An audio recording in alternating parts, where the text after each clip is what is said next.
ignition switches. On. RPM switches. Set. TD switches. Normal. Doors and hatches. Closed. Light out. Strobe light. On. Restart check is complete. Clear left. Engineers, start number 2. Starting 2. Wind 310, Pilot Project Podcast. Clear takeoff. Runway 31 left.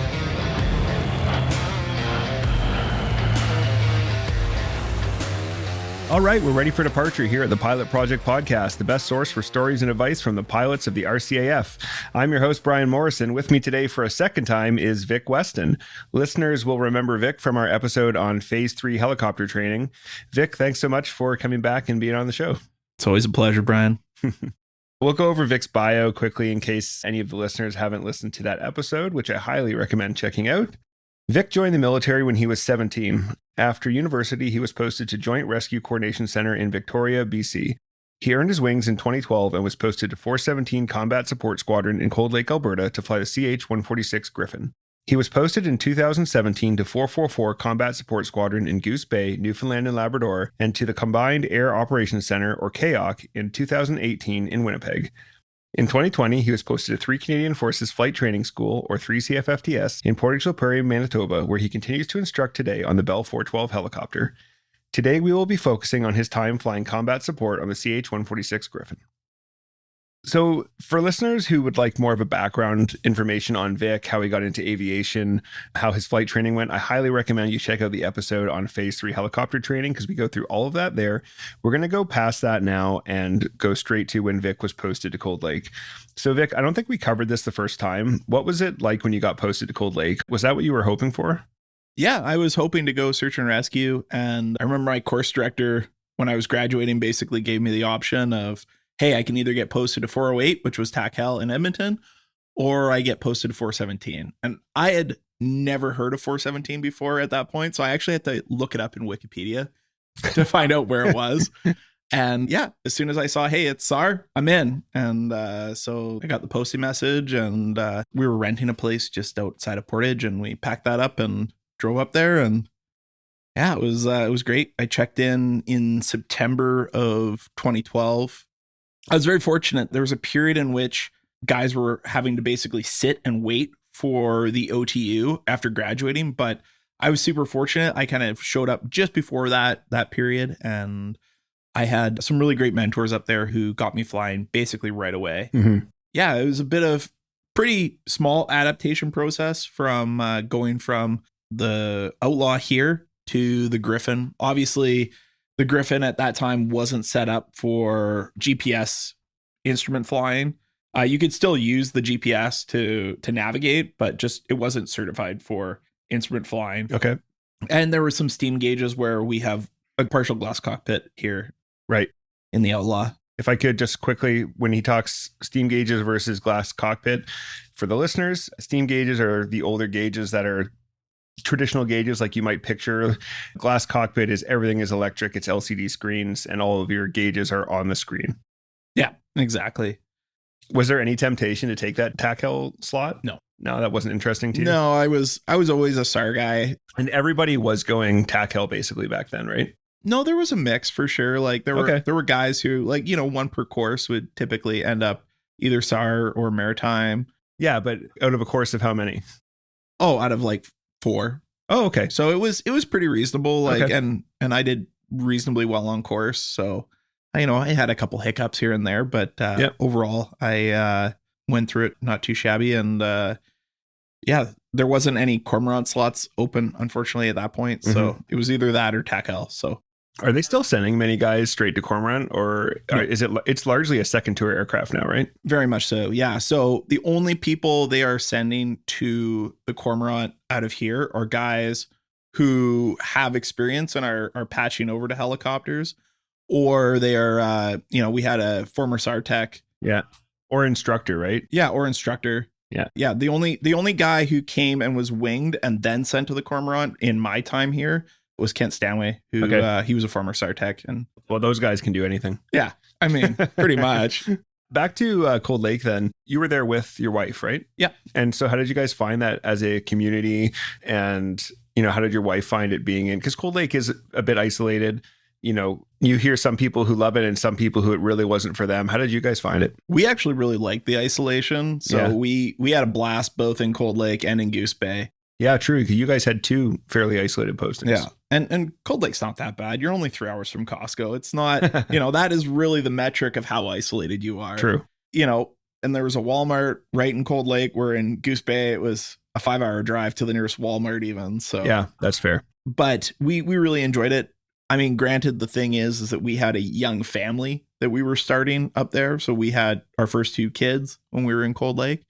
And so we were kind of in that stage of our life where we were not really in the stage of life where we're, going out and partying all the time. We're going to bed early and yeah, it suited you just, I mean, similar to Portage, as a student, I didn't find Portage too fun. As a parent, I love it here. Yeah. It's a great place to live. Exactly. This is not the place to come if you are a single guy. It is really the place if you have a young family that you're wanting to raise. You're talking Portage or Cold Lake. Yeah. We really liked it up there. You guys found it a good community for you? Yeah, it's a great community. They had all the amenities that we needed, like they have food, dentist, all those sorts of things, and really good community centers and really good events for the kids. Oh, nice. It's very similar to here. Yeah, we loved it. Pivoting away from that and just getting back into combat support, what does a combat support squadron do exactly? So the history of combat support is that we were always kind of a base utility flight. And what does that mean? So a base utility flight was kind of all the aircraft that support the mission. So for instance, back before 417 was up there, it was called base flight. And you had all the guys who were flying Red Air for the fighters were part of that group. And you had the base utility helicopters. And originally it was the Iroquois, the 212. And then they subsequently got upgraded to the 412 when they came online between 93 and 95. Then the Red Air guys got privatized. So that's what Top Aces is. Okay. They play Red Air. It's when you say Red Air, you mean like enemy forces? Yeah, enemy force. So, it's basically where fighter pilots go to retire unless they go to Air Canada. That's right. It's funny. I've ran into guys who are our generation that are moving on over. Yeah. A couple years ahead of me, but so Top Aces is a private company. They have a whole fleet of various very cool aircraft, and the Canadian Forces contracts them to play enemy forces in various roles. Yeah. They work with the Army, Navy, and Air Force. So what exactly then do you guys do? So our primary role is to be a search and rescue aircraft for downed fighter pilots is our primary role, at least when I was there. Mm-hmm. And then subsequent to that, we are a base utility flight. So for instance, like I talked about in the last podcast, there was a lot of low-level repeater stations so that when you're in the low-level environment, your radio traffic does not travel very far, doesn't propagate very far.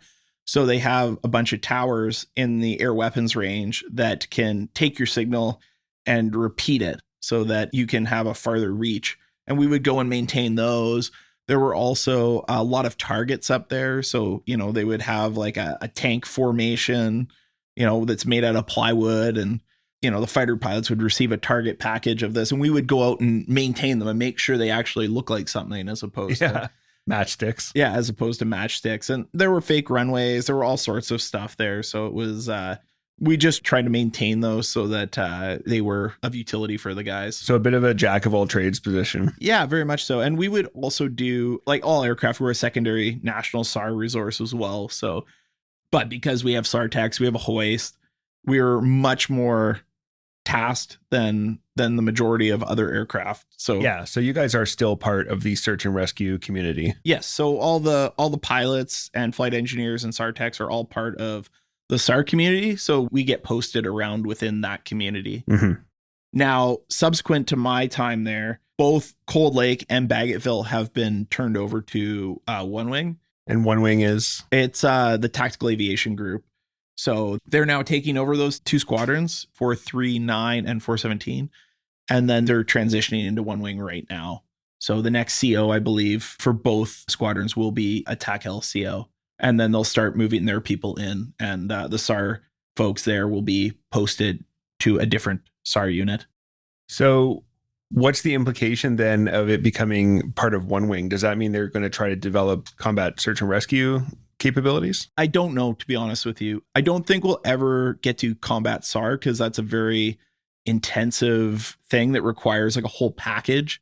Since we are on the topic, CSAR or combat SAR, can you explain what that is and how it's different from what you guys were doing? So combat search and rescue is probably the most elite form of search and rescue. And it's really only done by, I believe, the Americans, I think the Dutch and the Brits, I think, are the only people that do it within NATO.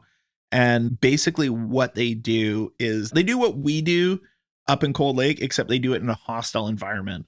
And so you have a fighter pilot who was shot down, and it's not just the helicopters are just one small part of this. You also have like the suppression of enemy air defense. Yep. You have fast air, you have tankers, you have airborne early warning. You got PJs or parajumpers who are going to jump out of the back of a Herc.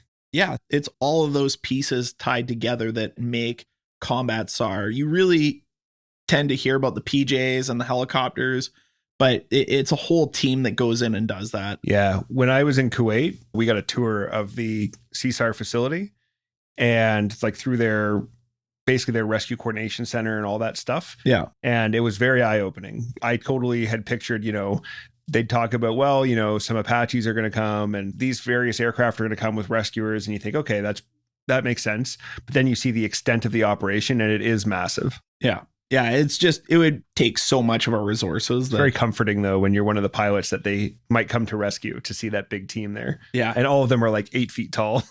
Yeah. Yeah, it's true. All the PJs are just muscle from the ears down. So it's, not to be messed with those guys. Seeing them operate is always pretty interesting. Can you give us a quick outline of the OTU, or the Operational Training Unit course?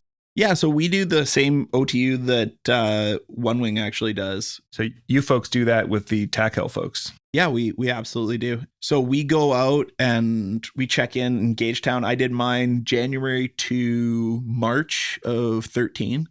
And I think it was me and one other fellow that were the only SAR folks there. And then the rest of them were all One Wing guys. So what was that course like? Like, what did you do? We start out with the basics. They basically convert you from the Outlaw to the Griffon, which is quite short, but there's a few different things. Like we fly some things differently. We have a few different checks. So we do that initial conversion phase, and then you do a short instrument flying phase, and then you move on to the TAC phase. And basically you start out very basic, single ship operations, and then you'll move to 2-ship operations, and then you start incorporating nights onto that. It's always just layering on one thing after the other, right? You build the foundation in your flight training, and now we're building the first floor with the OTU. Okay. Was it fun?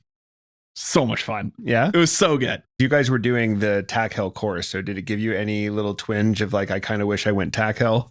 I mean, it is cool what those guys do. I'm not taking anything away from them. They do some really awesome stuff, but like I enjoy the low flying, that part is really cool. I enjoy the formation flying, the tactics I find very interesting, but I like not also living in a trench. So yeah, I'm soft like winter tires. So I hear you. I like my hotel rooms. Thank you very much. Yeah. Yeah. What's the training and upgrade process like for combat support pilot? It's actually pretty quick. Once you're done the OTU, it's actually a 9 or 10 flight conversion over to SAR. So you're basically just working on the meat and potatoes of SAR. The hard SAR skills. Yeah. So hoisting, searches, things like that is really what you're working on. So you go out the first trip, you're just working on doing some hovering out of ground effect, station keeping, those sorts of things, listening to the con from the flight engineer telling you which way to go. And then on the second trip, we actually go with SARTEX. And it's really when the rubber meets the road is they go out and watch you do your first hoisting sequence, and they give you the thumbs up or the thumbs down. They make or break you. Yeah. And the SARTEX said, yep, good to go. And so he hopped on the line and went out. And did that feel like a lot of like a high stakes or high pressure thing to have someone on the line for the first time? Oh yeah, for sure. It's the first time you do a confined area at the school too, is the same thing. Like this very like kind of, I want to do a good job, but I'm also a little bit nervous as well. And it would be my worst nightmare to put a guy into the trees or to harm a SARTEC, because that has happened operationally. So it's That was always like one of my biggest concerns was like, hey, are we keeping our guys safe out when we put them out on the hook? That probably leads into the next question, which is, what did you find was the hardest part of the job when you started? Just being that really solid first officer. You know, you get taught 20% of all the things you need to know. And I was really finding out that other 80%. Which is more of a learn through experience type. Exactly. Yeah. Building that experience was really like, and some of the emergency handling can be tricky too. Where do you think that pilots tend to struggle in combat support? I think it's really when they go for their aircraft captain upgrade, because now they've gone from being a first officer to the mission commander, and really they've had some experience. They've seen how the magic is made, but it's dealing with all those choices that you have to make. You have to make a lot of really quick decisions in order to get a mission done. And we all know that a mission never survives. A plan never survives first contact with the enemy. And for us, we don't have enemy, but we have reality. Yeah. And the weather is our enemy. The circumstances. In SAR, you're not going out typically not in easy or fun circumstances. You're going out because someone has an emergency and it's probably happened in bad weather. Exactly. I remember multiple times the weather was bad in Cold Lake. My wife and I were out for a walk, and I said, oh, this is good SAR weather. And an hour later, you get the old phone call. It's like, oh, yeah, that checks out. Yeah. So, you know, and we also have worse weather limits. We can accept more risk than civilian agencies. So, for instance, the air ambulances are not able to go in as bad a weather as we can. So do you guys do air ambulance flights? Yeah, we will do that for them in normal conditions. They have fantastic serviceability and they're always able to go. But in those kind of edge cases where it's bad weather, or, you know, they're on another tasking, we could help them out. But generally speaking, it's quite rare. Okay. Yeah, it's definitely the upgrade because of that whole decision-making piece, right? Everybody who gets that far can typically fly. That's not the issue. They've clearly demonstrated the levels prior to their upgrade trip. It is just the constant things evolving, things changing constantly that folks really struggle with trying to deal with. And that's typically where you'll see folks fall off, is in the decision making. And it's very dynamic. You know, you have very little notice and you have to come up with a hasty plan and get out the door. And, you know, you have this initial plan and then there's going to be things thrown at you to force you to change your plan. And you just got to be willing to adapt. You got to be flexible. You got to kind of just deal with it as you go. Did you find that you gained that experience organically as being part of the community and doing the missions that you were doing, or did it require some extra mentorship? I guess basically what I'm asking is, if that's where people tend to struggle, then what can they do to overcome that? So I think I was highly successful because of my time at the rescue center. And it may sound counterintuitive, but I had a whole lot of tabletop practice. Yeah. You know, and it's not just... You kind of had the God's eye view of what a SAR mission looks like. Exactly. And there's a lot of pieces that are completely opaque to the average pilot, but you kind of get to see when you're at the rescue center. And so I kind of knew what the folks at the rescue center were looking for when they would say, hey, yeah, this is happening. I would, know what questions to ask. And that really helped. And, there was one thing on my upgrade that I distinctly remember that paid off from my time at the rescue center. So emergency beacons, they will put out like a whoop whoop sound on 121.5, which is our standard emergency frequency. So everybody, all of Air Canada pilots and WestJet and any other aviators out there typically are monitoring that frequency passively. And anytime that something is transmitted, they will receive it. So this beacon will go off. And I remember there was one case when I was at the rescue center, was that we were getting this beacon and we were having a real heck of a time running it to ground.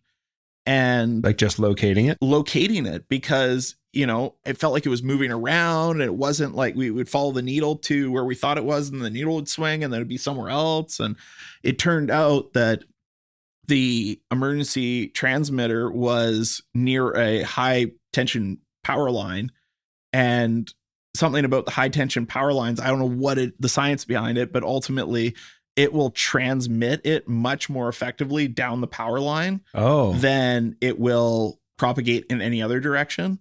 So I remember that I was doing a search and I had my direction finding equipment working, and I flew over a power line, and all of a sudden the needle swings. And I remember thinking to myself, and we're using a training frequency. We weren't using 121.5 for that, but the needle swung and then it swung back. I was like, oh, that's super weird. And then I saw the power line there and I remembered, hey, this is something that can occur. And so I'm like, okay, I'm going to follow this power line. And I just knew. And then lo and behold, yep, the guys are set up right underneath the power line. Yeah. Imagine that. And then we effected the rescue. So it was, and just those little pieces, right? Being able to talk competently about the satellite constellations that we have and how that all plays together with our modern emergency locator transmitters. With SARSAT and all that stuff. Yeah, exactly. So wrapping this back into kind of how you can overcome those challenges, it sounds like a big part of it is industry knowledge and just experience, right? Having the experience, learning from the people who have worked at Joint Rescue Coordination Centers, and just knowing the equipment well, knowing how it works, knowing the little quirks that various types of beacons have and that kind of stuff. Well, and knowing how everybody within your organization operates is a big part of it, right? It's not just, hey, how does my crew operate or how do I operate? That's great when you're a first officer. But then when you're becoming a mission commander, you need to know how the flight engineer operates. You need to know how the SARTEC operates. You need to know how the maintenance staff operate. You need to know how your headquarters is going to operate. And how was this search area defined? Like, how did they come up with this? Yeah, exactly. Because, you may get a piece of data from somewhere else that's not the rescue center that could really narrow your search. It's not only important to try to draw that stuff in, but to, hey, make sure it's passed on so the next person searching will be able to, help narrow that down. It sounds like a really interesting dynamic set of taskings. I love it. Yeah. It's great. I mean, when you're able to help somebody and rescue them, it's amazing. I remember we did this mission. I was not a member of the crew on this mission, but it was essentially a lady who was having a baby, but was having a lot of trouble having the baby, and we were tasked to transport her from just outside of Cold Lake down to Edmonton, which was the major baby ICU. And again, because it was terrible weather, we got tasked with it because it was outside of the air ambulance's envelope of accepted risk. So our guys went and did the mission, and I think it was 2 or 3 years later, we were at an air show, and this lady came up and started talking, and she said, "This is my baby that's life you saved." And, I had 2 young kids at the time. It was, trying to keep a stiff upper lip, but it was very emotional to just, normally we don't get to see that. We normally hand a patient off to EMS or, a hospital, or we hand them off to the police if they're fine. But generally we don't get to see the good news or the bad news. You don't get to close the loop. You don't get to close the loop. Exactly. That's pretty common in, I think, a lot of places aside from TAC Hell, basically. Oh, you get to close the loop big time. In TAC Hell, you're closing the loop all day, every day, because you're living with those guys. Yeah. But when it comes to most of the rest of the jobs in air power, it's only a part of a bigger picture. Yeah. That sounds amazing. Yeah. You're just a small cog in the big machine. That's right. It's always interesting when you get to kind of zoom out and see the whole machine a little bit more and how it all fits together. It's pretty cool. That is really cool. Can you take me through a normal day on a combat support squadron? Yeah. So you show up to work 8 o'clock roughly. You go take a look at the weather, meet up with the crew, and just talk about what's kind of going on. Normally in the summertime, we would tow the helicopter out onto the ramp. In the wintertime, it would really be based on the weather. If it was, any kind of risk of precip, we may not tow the aircraft, just so that if you have freezing rain or something like that, it can be often tricky to get it off. You have to drag it back inside, or precip being precipitation. Yeah, sorry. That's all good. Me and my short words. No, it's good. And so that would kind of be the first start of our day. During Maple Flag, or like a big air exercise that we would have, we would actually be on a faster response time. So we would go out and we would actually start the aircraft, do all the systems checks, and then shut it right back down and top up the fuel. And everybody would take their gear out, put it on board. And on a major exercise, we're 15 minutes to skis up. And then during the day, it's an hour typically. And then at night, if there's no air operations happening, we're 12 hours, just like every other secondary SAR resource. Okay. How many times a week can you expect to fly on a training mission? We would typically do 2 or 3 training trips a week, and then there could be some utility on top of that, but typically 4 times a week, depending on serviceability. About 4 flights a week? Yeah. That's actually very solid. Yeah. Oh, it was great. I mean, it's sometimes feast and famine. Yeah, it'll vary. Yeah, but you typically have a person or two out the door, on some form of training. What kind of more specialized training courses do you guys do? Once you get a little bit further down the line, you'll do the AMPAC course, which is an air mobility training course when you're starting to get ready to become an aircraft captain. And that's just kind of wargaming a bunch of scenarios and just prepping you to be that aircraft captain. Things that, you don't necessarily talk about in the squadron, but we take a week, we go out to Trenton, we kind of commiserate with, a bunch of fixed wing guys and, a bunch of other folks. Gives you some big picture type stuff. Yeah, big picture type stuff. And you run through different emergencies. That's a big one. The Search Master course is another big one for us in the SAR community. Is that a requirement to be a AC? No, not a requirement to be an AC, but it is basically a headquarters position. If there is a major search, they'll task somebody from the squadron to go out and be the search master. Okay. So that's like coordinating the entire search. Yeah, coordinating the entire search. And they'll probably send somebody from the rescue center too, if it is a really major search or a major air disaster. So you tend to get a small headquarters stood up pretty quickly for that. So those are kind of the big courses. There's not really a ton of courses. It's a lot of exercises that we do. Do you guys do the mountain flying course? Yeah, mountain flying course, of course. That's an amazing. Do all helicopter pilots do that? Yes. I've heard that is like the best course in flying. Yes, 100%. It's so well done, and the folks there are so eminently qualified. It was just spectacular. It is everything you think that flying should be. When you think about like, hey, I'm just going to go for a magic carpet ride. Yeah. In the mountains, like right up against the terrain. It was so darn fantastic. And I mean, you're on full TD, you're in a hotel suite. You're living your best life. That's awesome. Every exercise should be like that. That sounds really good. Yeah. This is kind of sales pitch time. This is a thing I really like to do. So in 30 seconds or less, if I'm a pilot in training, somebody who's, say, on their rotary course right now, why should I want to go combat support? What makes it unique, and who would it appeal to? I think it appeals to folks that are wanting to get into search and rescue. I mean, now it's kind of the one wing piece, but we still have Goose Bay is still combat support, and it's still within search and rescue. Goose Bay is amazing. I loved it in my time there. And it is isolated, but it creates such a glorious community. The flying is some of the best flying you'll ever do. Yeah, you're not going to shoot weapons, but you don't do that anyways as a pilot. It's some other guy shooting. That's true. There's only one community where the pilot's shooting weapons. Yeah, but it is everything you think that helicopter flying should be. And you're doing good, and other than the fighter force, it is the pointy end of the stick domestically. You are actually doing the business. You're not going to LARP and Wainwright. You are going out and doing the business when you are called out after hours. You're doing what you trained for. Yeah. You are employing your skill set. Can you tell me about the best or most rewarding day that you had on the aircraft in combat support? One that comes to mind was when I was in Goose Bay, actually.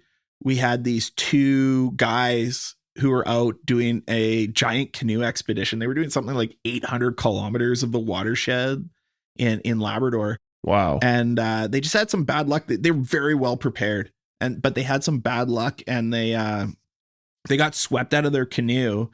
And then their canoe got hydraulically held underwater. Like from the current? Yeah, from the current in the middle of this rapids. And the 2 guys were able to get all their gear out and were kind of on the side of the river.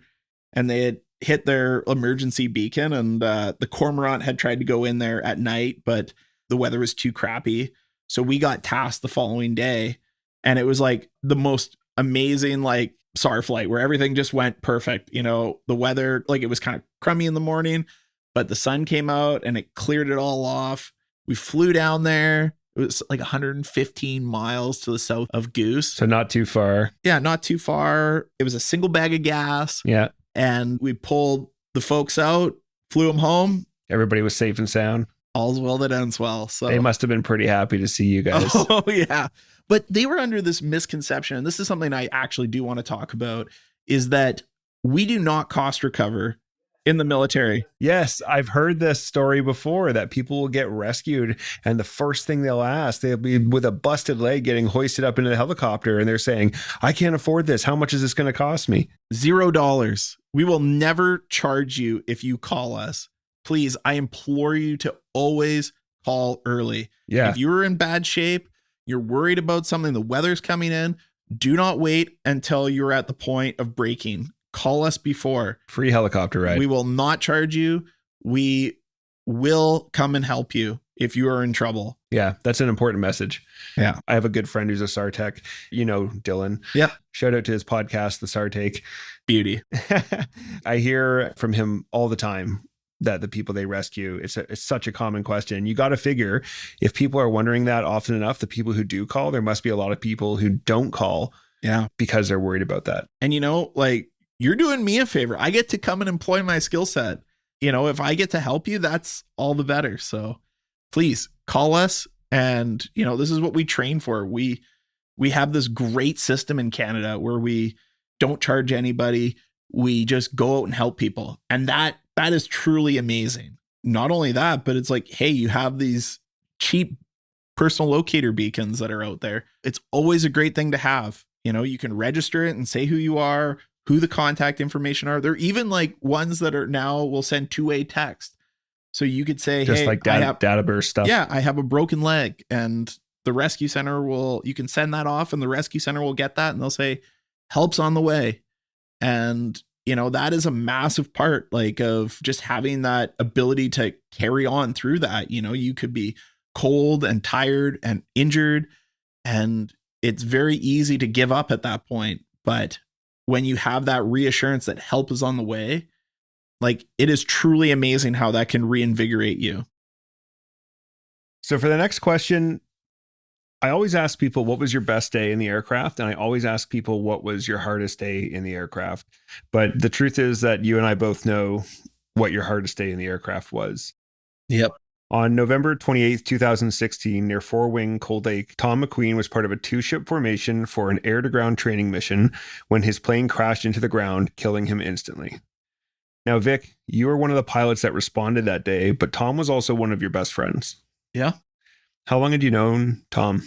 So I met Tom, I think the first time we really got to know each other was on phase 2, but I had met him a few times before. He was on land survival with me, and we kind of knew each other a little bit through phase 1 as well. But it was really on phase 2 when we were both in Cobra flight on the same course that we really got to know each other, and I really became really good buddies with him. And you always tend to become good buddies with people when you're in the thick of things, right? It's always the tough times make the strongest friendships. So how did that day start for you?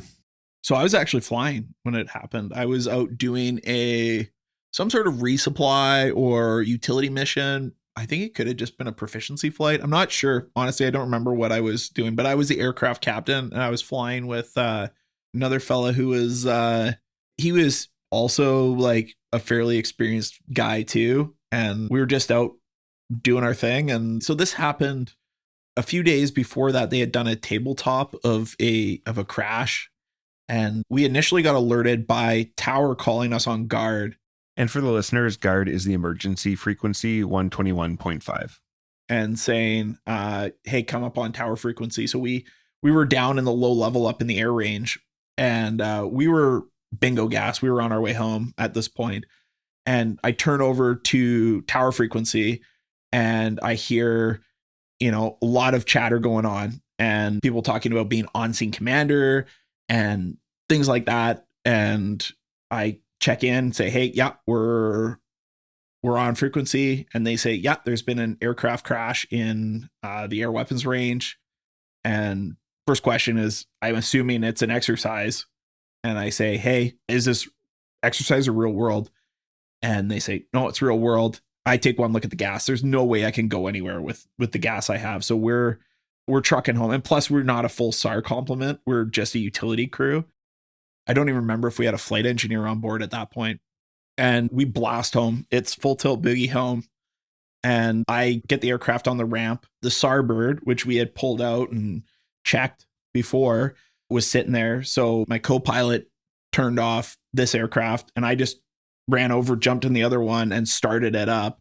And then the CO at the time, he was the mission commander for the flight, and the SARTech and the flight engineer jumped in. So you became the co-pilot now? Yeah, I went from being the aircraft captain down to being the co-pilot. So it's very interchangeable, those roles.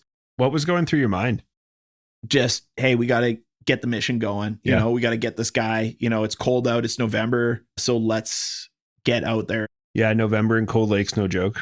Yeah, it was surprisingly not that cold, but it was still like cold enough where it's like, and the fighter guys do not carry enough B-25 in their little seat packs. So they're going to be cold when they're out there. And B-25 is the cold weather survival gear that pilots bring with them when it's below zero. Yeah, they just don't have the room. And so it's always, hey, let's get out there. And there's also the risk of suspension trauma, which they wear their ejection harness. And if they were to, say, go and eject into a tree, they may be suspended by their thing. And what happens is you essentially cut off your femoral arteries. They act as a tourniquet, your weight. And that can lead to a lot of like blood poisoning and other bad things. So it's very vital that we get to them quickly. So you were just thinking like speed is the key. Speed is the key, right? And just getting out there, we'll be back in 2 hours and we'll go crush a couple beers at the mess and celebrate. And life's good. And just by the fact that I've heard like people like, nobody really saying anything like super negative, like that was kind of like, okay, yeah, like that was in my mindset. Anyways, we get launched, and from the time of the initial alert to the time we were on scene, I think was about an hour, and we had a 30-minute transit up there from the airbase. So it was a very rapid turnaround. And as we're approaching, the fighter guys are talking us onto the scene, and we see a chute, and we think like, oh, like, okay, we're kind of like gearing up to go and check the guy, see if he's all good, and kind of move on with our life. And I'm flying, and I pull us into the hover, and we put the SARTech in right away, and he goes in and alerts us that, hey, yeah, unfortunately, the aviator did not survive. And, we pass that on in our standard message format to the headquarters. And then once we know that the pilot succumbed to their injuries, we initiate a recovery and salvage operation. So do you guys land? We didn't land at the spot because it was kind of a swamp, and it was also there was a lot of like deadheads. So there wasn't like a suitable spot where we could actually land. There was always trees in the way. Yeah. I just want to clarify that deadheads are like dead trees that are dangerous and that they could fall at any moment. So we displaced and landed at a nearby spot, and we were communicating with our SARTech on the ground. Basically, what ended up happening was the headquarters told us to come back and get the initial flight safety team and the folks to safe the seat, because the seat was not actually used. So there's still a whole bunch of rockets and explosives. Okay, so you needed like an EOD type scenario? Yeah, there's a few folks who work on the seats, and they're trained, and if there is a crash, how to go in and neutralize all those things so that the rockets don't go off. Yeah, so they don't go off unexpectedly. Yeah. So we left and we're talking about the ejection seat and the rockets that drive the ejection seat. So we left our SARTech there, and basically with orders to, hey, cut us a spot, like cut down all the trees so that we can land right, not quite in the crash site, but just adjacent to it. I'm guessing, a place that still preserves the crash site, but exactly. Yeah. And like we always tend to go downwind of the crash site, but with the F-18, there's a lot of carbon fiber. So we actually stood off to avoid that kind of downwind, like debris clouds and that sort of thing? And like anything burning, like burning carbon fiber it's like asbestos. It's very, very toxic. Yeah. We went back, got those folks. We came back, and we started the recovery operation. And at this point, I still had no idea it was Tom. Yeah. What's changing in your mind as you guys go from a rescue to a recovery? Really, like the big thing that we're looking for is we want to preserve the cause factors so that we know that, because this could save lives in the future, right? If we know that, hey, there's something, it is a very mature aircraft, the F-18, but things can still go wrong, especially as the aircraft becomes more legacy, is, things start to TX that maybe you didn't expect. TX meaning? Like expire Yeah. or just no longer work as expected. So that was kind of our thought now. So you were still fairly clinical. Yeah. I mean, you have to be. Yeah. You kind of have to put up a barrier. Yeah. And there's no two ways around it. If you let it in at that point, you can't function. So you need to put your feelings in a box and put it on the shelf. Yeah. And you readdress that later. Was that difficult at the time, or you just found this came automatically? It's just automatic. You have to be automatic with it. If you're not, then perhaps search and rescue isn't the right fit for you. So what happened next? So we went and we were doing the whole recovery and salvage operation. Were you the crew part of that? Yeah, we were out helping because we're bodies that were out and there. And, it's a limited amount of people we can carry at any given time. And then we were kind of getting into, hey, we need to repatriate the remains of the victim. So the air weapons range covers 2 provinces. And it covers part of the province of Alberta and part of the province of Saskatchewan. It's about 50-50 actually. Okay. And he ended up perishing on the Saskatchewan side of the range. And so does that mean he has to go to the Saskatchewan coroner's office? Yes. They were not allowed to repatriate him to Cold Lake. That must have been kind of difficult. Yeah, it was very frustrating, but it kind of leads into that whole how search and rescue can kind of be that very dynamic thing, though, in that we went out to go and recover him. And I still had no idea at this point when we were going out to, this was the last flight of the day. We were going to bring the last people home and bring the remains to the coroner. And it was dark. It was already dark out by the time we were departing. Had you been involved in recovering the remains? Yes. That's hard. Yeah. We flew out and we knew we were having to go to a little town called Pierceland that is just on the Saskatchewan side of, we're right on the border there. Yeah. Cold Lake's a border town. So we were taking the remains to Pierceland. So we go up and just stepping back a second. One of the things I remember, still not knowing who it was. And I talked to the DCO of my unit and I asked her, I'm like, hey, do you know who this is? And she took one look at me and she said, I'll tell you when you get down. When Jill told me that, hey, she'll tell me, like, I'm just so grateful to her because, like, I don't know if I could have gotten back on that aircraft. Yeah. To be frank, like, I could have been a blob on the floor, I think, if just knowing that and, being young and not ever having to really deal with any adversity in my life. It really shows you the wisdom that she had there. Yeah. Because, oh my goodness, amazing. To hold that back, in that moment, you don't know if people are going to resent you for holding that back, but she made the professional decision to keep you. There's no choice. You're already out there. Jill's a total pro. She is so wonderful. We ended up going to get the remains. We brought them to Pierceland, and surprisingly for a town that is super tiny, it has 2 airports.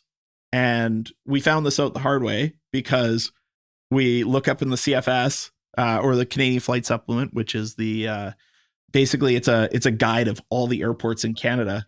And the airport that was in there was a private airport. And we go and land and we were told to expect like the coroner and the RCMP to kind of be out there. And we're like, where is everybody? And so we land next to the apron and we send the SAR tech out. Hey, maybe they're in the hangar just staying warm or something.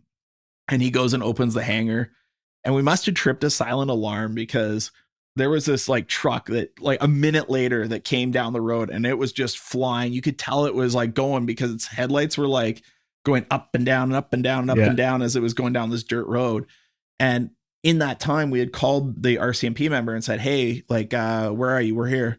And he said, oh, you must be at the wrong airport. So we start rolling up and like the flight engineer signaling to the SAR tech, hey, come back. And this car like pulls up as we're like just departing down the runway. And we ended up going to the other airport. We told the RCMP member, hey, we don't know where it is exactly because it's not in the CFS. So turn on your lights and we'll find you. And, you just look underneath the night vision goggles and you can see the red and blues. And so we ended up landing there. And that was when I found out it was my buddy. we have a mutual friend who's we went through on Cobra Flight together, and I saw him, and I could see that he was really down and out. It's like, hey man, lost one of your best buddies, like, that sucked, one of your squadron mates, because I knew it was at his squadron.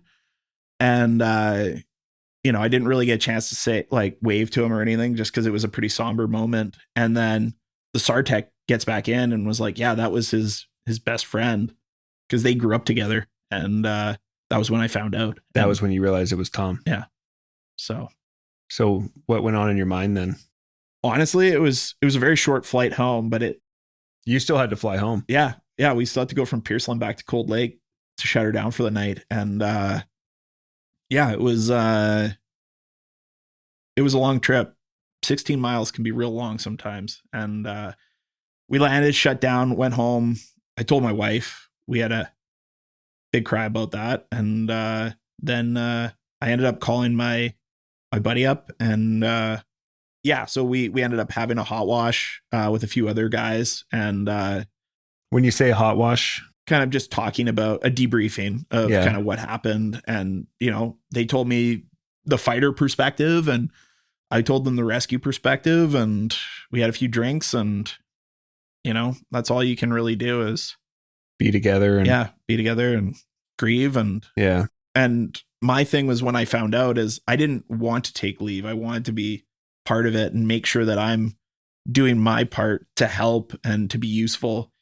And I ended up, flying Tom's folks, who are just the absolute best people in the world, like absolute salt of the earth, amazing, amazing people. I was fortunate enough to fly them out to the site, and it was truly an amazing thing. That must have been really emotional. It was very emotional, but we kind of flew down this river as we were coming back, just because the weather was pretty bad. And there were all these eagles, and I know that really gave them a lot of feeling of peace. It really helped them kind of be at peace with what happened. And it was that was my day. It was less than spectacular, to say the least. I remember that day. I was working in ops at 405 Squadron in Greenwood on the Auroras. Yeah. And it was terrible. It was terrible to, you get the word there's been an accident. You get the word that someone is dead. And then you just wait to find out who. Yeah. And I had a couple of my best buddies were on fighters. I knew Tom. I didn't know him extremely well. I just remembered a guy with a huge smile that was always on his face. And absolute legend. Yeah. Just a funny, high energy, big smile guy. And it was an awful, I'm getting shivers thinking about it. It was such a hard day, but he was getting married in 3 weeks. Yeah. Yeah. Yeah. I remember that he was engaged and just about to be married as well. It was really tragic. Yeah.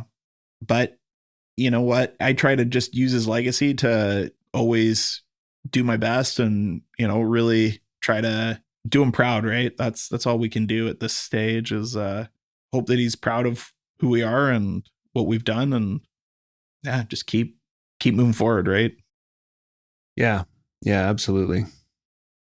I just want to say to the listeners, if you are curious about this, we're purposefully leaving out the details of the incident itself and kind of what went down and how it happened, because we'd prefer for you to get that from the official flight safety report from the RCAF, which if you Google it, Tom McQueen, his call sign was Toast. And if you look up Swift 32 was the flight number. You can find the accident report and all the official causation analysis and all of that stuff. And we're just going to stay away from that. This is about the human experience of it and Vic, and kind of talking about some of the realities that you'll face sometimes in this job. And that's why we're here talking about this. And we're really also trying to treat the story with deep respect, because, Tom has a family, Tom has a woman he was going to marry, and it's important that we just treat this very carefully. Now, obviously, I would assume that day left quite an imprint on you. Would that be correct? Oh, yeah. Are you comfortable telling us some of how that affected you? Yeah, absolutely. So I didn't realize how it affected me. I just went through the motions for the next week. And then I knew the squadron chief over there, and I told him, hey, I want to go to the funeral, and he made it happen. Absolute legend of a guy. So I got to go to the funeral. The fighter guys were awesome enough to include me kind of in the honor guard, which was, I'm really thankful to them that they thought of me. That's a huge honor. Yeah, they thought of me and they were awesome enough to include me. So thank you to all those guys who thought of it. You know, it's sad that we tend to only see all our friends when tragedy strikes, because that was, you know, if there's any silver lining, it was getting to see a lot of my friends that I hadn't seen in a long time. And then kind of back to work. You know, it was very much just back to the old grind of things. And I didn't really take inventory of where I was at. I was young and foolish and, you know, didn't have any experience with tragedy, not like this. And I went to kind of a post crash. We had a whole bunch of medical follow-ups. And it was one of those where I realized, hey, I'm not good to go right now. What made you realize that? I think it was just that I was very angry, you know, over what? Nothing. It was just that there was this anger that was there that's not pretty atypical for me. Yeah. I think anybody who knows me knows I'm not a very angry person. Yeah, absolutely. But, you know, and I was like, whoa, like it really kind of made me put the brakes on everything and say, hey, I'm not good to go right now, and allowed me to kind of go and seek help. I went and saw a social worker. She was fantastic. She was a wife of a fighter pilot. So I admire her bravery for sitting there and hearing me talk about these things and not holding anything back. And I was really admired her bravery for that. And then just time, you know, time to process this all, you know, and I look back and there's incidents in your life where you think, hey, how did because I'm okay now. I really am. And, you know, I've been able to process it all and grieve, and we've been able to kind of not let this, you know, drag me down. And a large part of that is just understanding the whole process of PTSD, and really understanding that it's two components fundamentally that, and this is very simplistic. I am not a medical doctor by any means. Please do not assume that I know what I'm talking about, but this is generally my very simplistic understanding, is that post-traumatic stress disorder is really caused by something very abnormal happening coupled with some very strong emotions. So an example of that is, you know, you saw an elephant in a grocery store. That is very abnormal, but it's kind of funny. No real strong emotions attached to that. Or you lose somebody, and that's very sad, but we all know that that's the most sure thing in the world, is that we're all going to one day pass on. But it was the fact that you have like this very abnormal thing. I've never seen an aircraft crash before in my life prior to this. Like normally if I've arrived at an aircraft crash, it was, you know, like the fire's been put out, or it wasn't as, you know, right now as it has happened. This was fresh and raw. Yes. And like I had never processed up in that point. I had never processed an aircraft like that, where it was like, you know, normally I would always stay on the aircraft, you know, and deal with it. But we were like shutting down and going out into the wreckage. Yeah. And then plus it turns out you help recover remains, and it turns out to be one of your best friends. Exactly. And that was where the strong emotions couple in, right? And so I was afraid that, yeah, I was not going to be good. And, you know, luckily I had a very supportive team up. Like my COO was amazing. I had some other great leaders and mentors up there that really kind of helped me through it, and like, you know, really gave a lot of encouragement. And 4 months later, I had to go and do my AC upgrade as well, because I was going from a first officer to an aircraft captain. I was very senior first officer when this all happened. Mm-hmm. And, you know, just going through and dealing with it. And, you know, there were scenarios where there were crashed fighter jets, and dealing with that was, you know, my mentors were very sensitive about that with me, and just checking in after, and like, it was great. I was very fortunate. And that was one of the best things about Cold Lake, because I had just fantastic mentors from top to bottom. I wouldn't be where I am without them. Do you have any hesitancy or concerns about returning to SAR? No, like, I mean, even when I was in Goose Bay, like I was able to like process and, still conduct missions effectively. And now that there's been a significant more time has transpired since then, I know I can still do it. Yeah. It's just a matter of, hey, do I still remember how to do it? Do I remember how it all fits together? It's been a few years now, but I definitely think that, again, with the great mentorship and great leadership we have, I think I'll have no problem getting back in the saddle.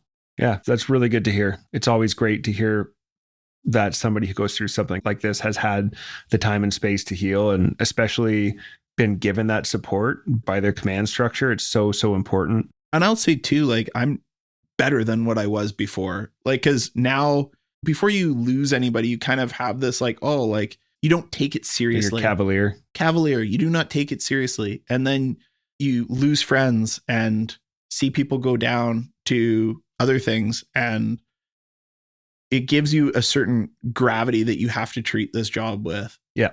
And I think that, and made me a much more fundamentally more serious person. You'll hear this all the time, but if you stay in aviation long enough, you will lose some friends. Yeah. I've had several friends over the years that have passed away in various accidents, and it's just part of knowing enough people and enough time passing.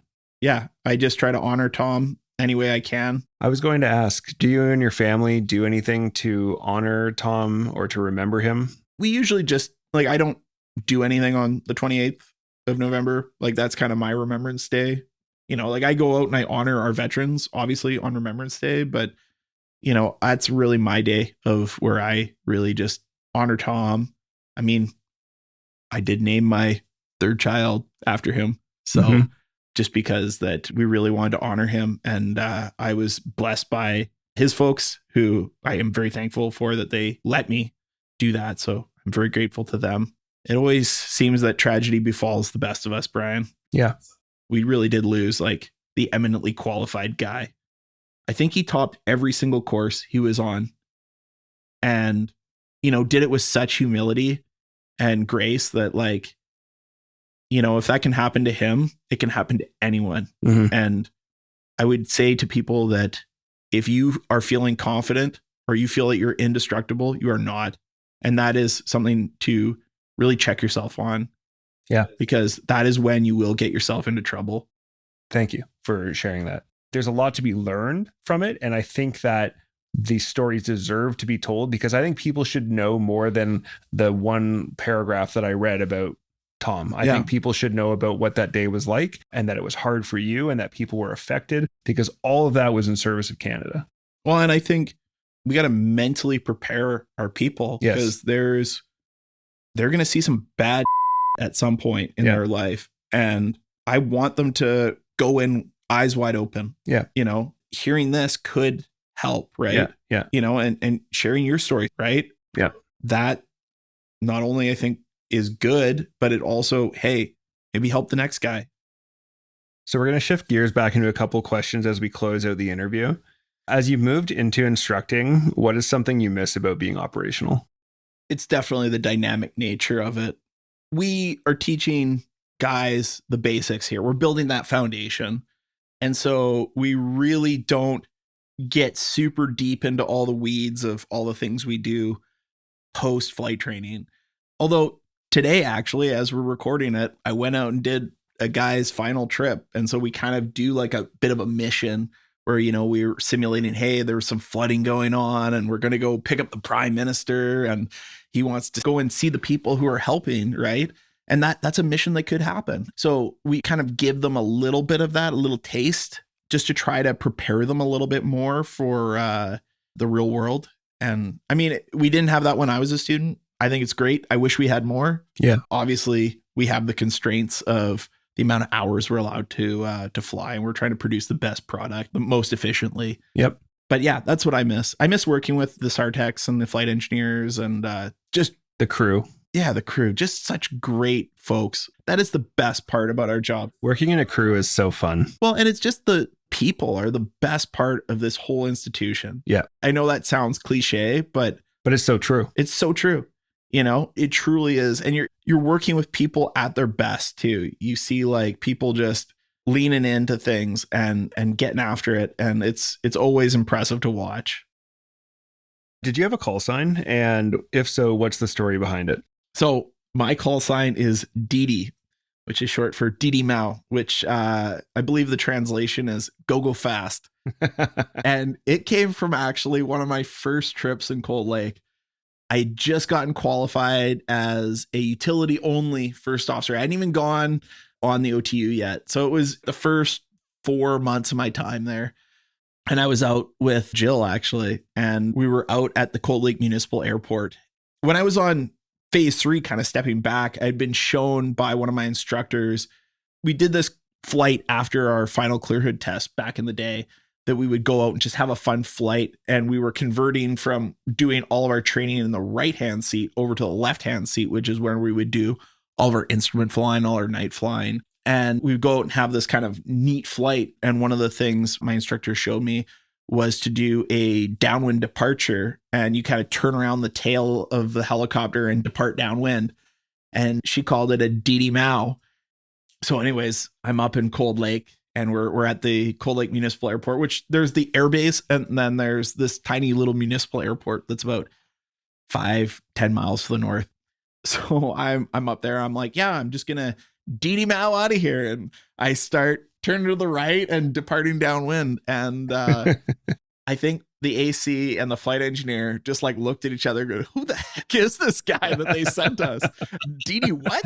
So we had like a discussion about standard calls and building people's mental model, right? Because they didn't have a hot clue what I was doing. They'd never heard that term before. Yeah, and that's pretty uncomfortable. Yeah, when someone's like, all right, I'm just gonna bust a move here. Yeah. And I think that was my first time flying with them both too. So really great first impression. I'm a master of first impressions, right? So of course. It was like, I think 2 or 3 years later that we did the fighter guys do their call sign ceremony. And so we had our call sign ceremony, and that ended up being my call sign was Didi. So yeah. Live and learn. Yeah. But I mean, that's exactly like the perfect call sign, right? Yeah. Because it is supposed to kind of be a little tongue in cheek, a little bit remind you of like one of your shortcomings. And for me, like, I know my weaknesses are being that guy who just wants to go fast. Yeah. And also I tend to have some non-standard radio calls or non-standard crew calls. You're a non-standard person. Yeah, I'm a bit of a non-standard person. That's a great way to put it, Brian. I don't know if that's good or bad. It's good. It's good. It's good. Sure. That's where your charm comes from. Yeah. Mais je ne sais quoi. That's right. Last time we had you on, you said sleep was the most important thing that you do to stay ready. Do you think that that's changed, or would you still say that's the case? It's so important. And it was really the crash with Tom that really made that vital and like really, really got me kind of in that whole space with it, because I wasn't sleeping. From Tom's nightmares, crash? Intrusive thoughts, not so great things were happening. All the classics. So it really like got me, like I did like a full sleep hygiene thing where I was like, my wife always makes fun of me for it has to be super dark in here. I can't operate with any light on. I'm the same way. She's always chirping me about that, which, I mean, fair. I am a bit of a prima donna, I need to wear my eye mask if there's any light. But you know what? It's especially when you're parenting, like you need to be well rested, or aviating. Parenting or aviating are the two where you really need that bandwidth that's a good night's sleep gives you. Yeah. And like your mattress, like I went all out, man. I always ask people what advice they have for a new pilot. Do you have any new advice for a new pilot? Maybe based on some of the things we've talked about today. I think just stay humble and really monitor yourself. Be a good self-monitor is a key one, right? Just, hey, how am I doing versus my baseline? We see that a lot here when, folks come here on a career course, they're away from their support network. It can be very, very highly stressful. People who are very resilient can easily drift from that green into the yellow, into the orange. And before you know it, you're in the red and you don't know how the heck you got there. And it's so insidious that you really have to monitor and have some key things like, hey, am I sleeping well? Hey, how's my emotional state? Have some reflection of how am I doing? That's key. I know Pete Musters, he always talks about the "Am I safe?" I think it's I'm safe. It's an acronym basically that tells you all the things you should check before you actually fly. It's on the wall, which is how I know. That's it. right. I don't have it committed to memory. Sorry, Pete. Love you, bud. But it really talks about all those key metrics, and you need to be monitoring those. And so it's like, I can tell, like, hey, I didn't get a good night's sleep. Well, I'm not the best dad I could be. I'm not the best instructor I could be if I don't get a good night's sleep. So I still stand by my sleep. Maybe a little humility. That's always good for me. And yeah, just keep putting the nose to the grindstone, getting after it, and try to always see the positive in everybody too, right? That's the other one. I know if anybody really knows me, I'm a bit of a poop magnet, to say the least. I think, and that's really structured me as who I am and why I tend to give people a lot of latitude. Be hard on yourself for sure, but give grace to other people. You know, somebody screwed something up. Well, maybe they're having a bad day. Maybe, try to make an excuse for them. I was very foolish on basic training and got my 3000 PSI finger out once when I was a little inebriated. I could have been taken off course, but the PO at the time said, hey, I know you're going to go and do great things. Because he came and asked me the next day when I was not inebriated, and I was deeply ashamed because I was a fool. But he said, hey, you're going to go out and do great things. And well, people deserve second chances. Yeah. And I've been given them. So yeah, as have I. And so it's always important to give lots of grace and really try to be empathetic and try to coach and mentor people as opposed to hammer them. I think that's a great way to wrap this up. That's a really great piece of advice. And we get a lot of advice about being a pilot, but part of being a pilot is just being a good person and how you treat other people. Being a dude. And or a dudette. I'm equal opportunity. That's right. In the dude sphere.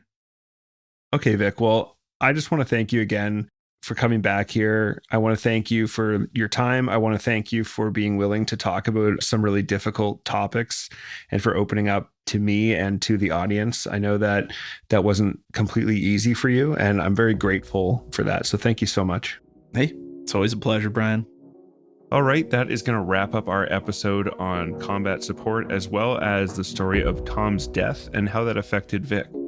For our next episode, we're going to learn a little bit about what it's like to be a student as we check in with a student who is currently on Phase 2, Scott Harding. Scott is part of a trial program where they skip most of Phase 1 and move straight on to Phase 2. Listeners will remember this from our episode on training delays, which, if you haven't checked out, is definitely worth your time. Do you have any questions or comments about something you've heard in this episode, or would you like to ask us a question? Would you or someone you know make a great guest for the show? Reach out to us at thepilotprojectpodcast@gmail.com or on all social media at @podpilotproject. We truly love hearing from our listeners. We want to thank all our listeners for the continued growth we've been experiencing and remind you that we still need your help with the big three. That's like and follow us on social media, share with your friends, and follow and rate us 5 stars wherever you get your podcasts. That's all for now. Thanks for listening. Keep the blue side up. See ya! Engineer, shut down all 4. Shutting down all 4 engines.